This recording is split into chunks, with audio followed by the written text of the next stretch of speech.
Karuvannur bank കൊള്ള. കേരളം ഇതിനു മുമ്പ് ഇതുവരെ കേട്ടിട്ടില്ലാത്ത തരത്തിലുള്ള ആരോപണങ്ങളാണ് അവിടെ നടന്നത്. കരുവന്നൂർ ബാങ്ക് കൊള്ള എന്താണ്, ആ വിഷയം എന്താണെന്നുള്ളതൊക്കെ പൊതുജനത്തിന് വ്യക്തമായിട്ട് അറിയാവുന്നതാണ്. എന്തായാലും അന്ന് നടന്ന ആ വിഷയത്തിൽ ആ ബാങ്കിന്റെ മാനേജരായിരുന്ന വ്യക്തി ഇന്ന് നമ്മളോടൊപ്പം ചേരുന്നുണ്ട്. എന്താണ് യഥാർത്ഥത്തിൽ കരുവന്നൂരിൽ നടന്നത്? ഇടത് വലത് മുന്നണികൾ മാറി മാറി ഭരിക്കുന്ന ഒരു നാട്ടിൽ ഇടത് മുന്നണിയുടെ അംഗങ്ങൾ നടത്തിയ ഈ കൊള്ളയിൽ വലത് മുന്നണികൾ മിണ്ടാതിരുന്നത് എന്തുകൊണ്ടാണ്? ഈ വിഷയവുമായി ബന്ധപ്പെട്ട് അന്ന് ആ ബാങ്കിന്റെ മാനേജരായിരുന്ന ആള് നമ്മളോട് സംസാരിക്കുന്നതാണ്. ചേട്ടാ, ഒരു സുപ്രഭാതത്തിൽ കേരള ഈ കരുവന്നൂർ ബാങ്ക് കൊള്ള എന്നൊരു പ്രത്യേക വാർത്ത പത്രത്തിലൊക്കെ കേൾക്കുക. അപ്പോൾ ആൾക്കാർക്ക് ഇതൊരു ഞെട്ടലായിരുന്നു. ഇത് ഇങ്ങനെ സംഭവിക്കും? ഒരു മുന്നണി അധികാരത്തിലിരിക്കുന്ന മുന്നണിയുടെ ആൾക്കാർ ഇങ്ങനെ കക്കുന്നു, കുറെ ആത്മഹത്യകൾ നടക്കുന്നു, സമരങ്ങൾ നടക്കുന്നു, വലത് മുന്നണി മിണ്ടുന്നില്ല. ആ സമയത്ത് ബാങ്കിന്റെ മാനേജറായിരുന്നു ചേട്ടൻ എന്തായിരുന്നു ഈ വിഷയമായിട്ട് ബന്ധപ്പെട്ട് പറയാനുള്ളത്? എന്താണ്? CPM-ന്റെ നേതൃത്വത്തിൽ ഒരു ഓർഗനൈസ്ഡ് ക്രൈം തന്നെയാണ് കരുവന്നൂർ ബാങ്ക് നടത്തിയത്.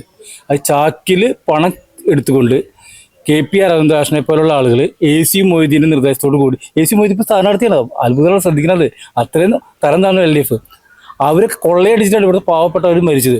ഒരു 15ഓളം ആൾക്കാരോട് മരിച്ചിട്ടുണ്ട്. ചികിത്സയ്ക്ക് പണം കിട്ടാണ്ട് 15ലധികം ആൾക്കാരോട് മരണപ്പെട്ടിട്ടുണ്ട്. 2 പേര് ആത്മഹത്യ ചെയ്തിട്ടുണ്ട്. എന്നിട്ട് മന്ത്രി ബിന്ദു ഇതിനെ പരിഹസിക്കുന്ന കൂട്ടത്തിലാണ് കരുവന്നൂർ സമരത്തിൻ്റെയും ഈ ഇരയ ആൾക്കാർക്ക് അവർ പുച്ഛിച്ച് തള്ളുകയാണ്. LDF ഇടപെട്ടിട്ടില്ലേ?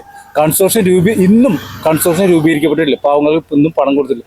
ഇവിടുത്തെ ജില്ലാ അധ്യക്ഷനായിരുന്ന അനീഷ് ശക്തമായ നേതൃത്വത്തിൽ കൊടുത്ത ആ സമരത്തിൻ്റെ നിയമപരമായി രാഷ്ട്രീയപരമായി നടത്തിയ സമര പോരാട്ടങ്ങളുടെ ഭാഗമാണ് ഇവരൊക്കെ തന്നെ ജയിലിലടച്ചത്. ഈ സന്തോഷേട്ടൻ ചിലകൂടെ സന്തോഷപ്പെടുത്ത സ്ഥാനാർത്ഥിയാണ്. അദ്ദേഹം നിരന്തരം നിന്നുകൊണ്ട് തന്നെ ഈ പാവങ്ങൾക്കൊപ്പം അവർക്ക് വേണ്ടി നിരന്തരം സമരമുഖത്ത് ഉണ്ടായ ഒരു വ്യക്തിയാണ് ചിലകൂടെ സന്തോഷേട്ടൻ. ഉണ്ണിയാടൻ ഇപ്പോൾ ഈ കരുവന്നൂർ സമരത്തിന്റെ ഭാഗമായിട്ട് ജനങ്ങളെ ബോധിപ്പിക്കാൻ പോയെങ്കിലും ഈ ഉണ്ണിയാടന് ഞാൻ രേഖാമൂലം അദ്ദേഹം ഇവിടുത്തെ ചീഫ് വിപ്പ് ആയിരിക്കുന്ന ടൈമിൽ പരാതി കൊടുത്തിട്ടുണ്ട്.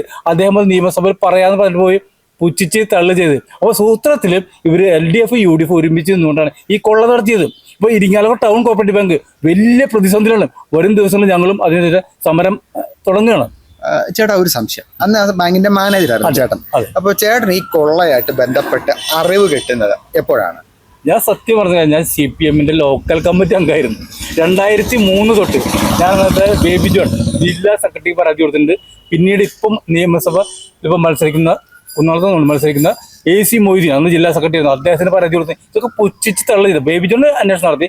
AC മൊയ്തീൻ പുച്ഛിച്ച് തള്ളിയെന്ന് മാത്രമല്ല ഇവരെ കാശ് പങ്കിട്ടെടുത്തിൽ പ്രതി ചേർത്ത പ്രതിയാണ് AC മൊയ്തീൻ. അതുകൂടി നോക്കണം. AC മൊയ്തീൻ പ്രതിയാണ്, വർഗീസ് പ്രതിയാണ്, K രാധാകൃഷ്ണൻ പ്രതിയാണ്. ഇവരൊക്കെ ജില്ലാ സെക്രട്ടറിമാരാണ്. പാർട്ടിക്ക് വേണ്ടി ബിനാമി സ്വത്തുക്കൾ ഈ പാവങ്ങളെ കമ്മീഷൻ മേടിച്ച് പാർട്ടിക്ക് ഉണ്ടാക്കി. പാർട്ടിയൊക്കെ പ്രതിയാക്കപ്പെട്ട ഒരു വൻ കൊള്ള സംഘം നടത്തിയ CPM കൊള്ള നടത്തിയത് ഇതാണ് കരുവന്നൂർ ഇഷ്യൂ. അത് വേൾഡ് വൈഡ് എന്ന ഡിസ്കഷനാണ്. ഇടത് മാറി വലത്, വലത് മാറി ഇടത്, ഇങ്ങനെയാണ് കേരളത്തിൽ മുന്നണികൾ മാറി മാറി ഭരിച്ചു കൊണ്ടുപോകുന്നത്. കരുവന്നൂർ ബാങ്ക് കൊള്ളയുടെ കാര്യം വന്നപ്പോൾ ഇടതുമില്ല വലതുമില്ല, അവർ ഒന്നായി. ഇതൊക്കെ തന്നെയാണ് അന്ന് കരുവന്നൂരിൽ നടന്നത് എന്നുള്ളത് തന്നെയാണ് നമുക്ക് ചേട്ടൻ്റെ വാക്കുകളിൽ നിന്ന് വ്യക്തമായത്. എന്തായാലും ഒരു വലിയ ഇലക്ഷൻ വരികയാണ്.